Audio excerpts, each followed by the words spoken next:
So today we're gonna have one of the most iconic Korean dishes. It's called budae-jjigae, or army-based stew. This is a bizarre dish. It has hot dogs and spam and ground beef and instant noodles. It has an amazing history, how the dish was invented and how it became popular. So we're gonna go try it at this restaurant called Tanseongsa in Dallas. Let's go. This is budae-jjigae. This is Korean army stew. It is one of the most iconic dishes in the Korean canon. What they do is they start out with an anchovy and a vegetable broth here.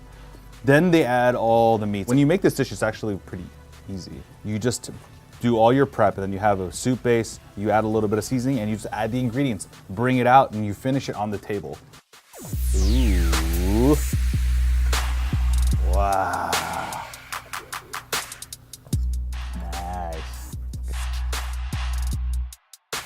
So good, look at this, this is amazing.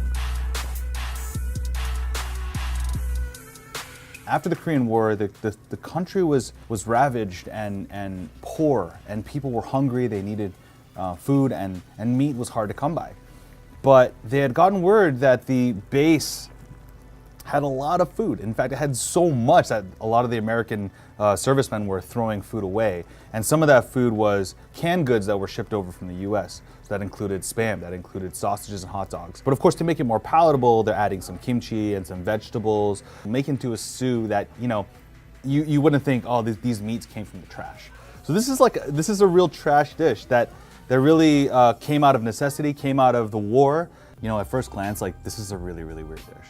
Kind of unappealing if you don't like spam and hot dogs and ham, like canned ham. And of course there's Korean instant ramen noodles, which is great. It's very weird. It doesn't look traditional at all.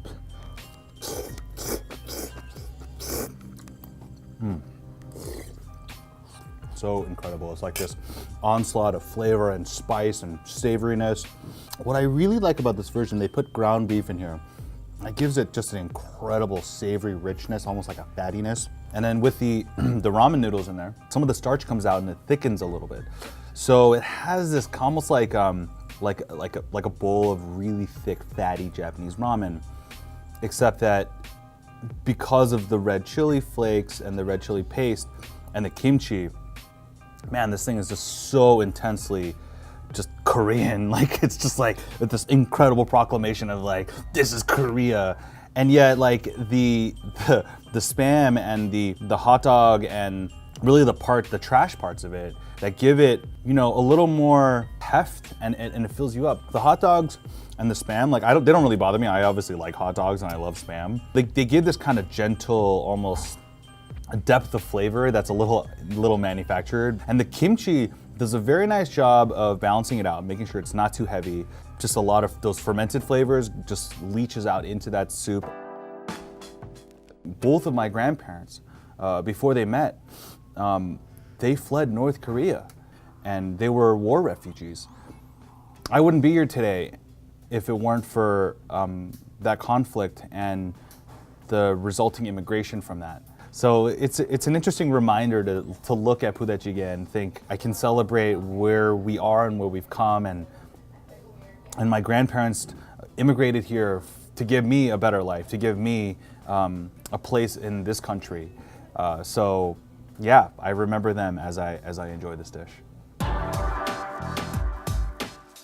Thank you so much for watching K-Town, and if you want to see more of my videos, click right here.